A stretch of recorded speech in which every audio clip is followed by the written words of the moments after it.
So you may have shared out your project with others, and you may want to go ahead and manage out their permissions for maybe editing, commenting, or maybe only set it to view permissions.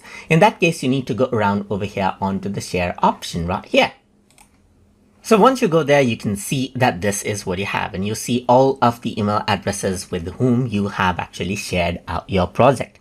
So let's say, for example, if I want, you can see that with this person, I have shared it out to be an editor, but I can go ahead and let's say, for example, change them out to be viewer as well, so that they can just view the project and not make any changes to it.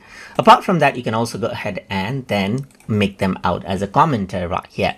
And then you can add in an expiration on till when they get the access. And apart from that, you can also go ahead and remove the access altogether as well, or even transform the ownership right here if you want them to be the owner of the file.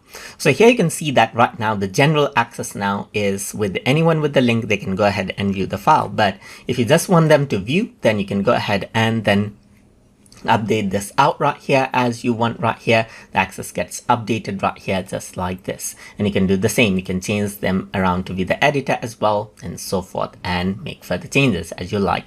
And you even have copy link option, as you can see right here. And that is how you can manage, edit, comment, and view permissions as needed in Google Vids. So I hope you guys learned something as always. And as always, please like, comment, share, and subscribe.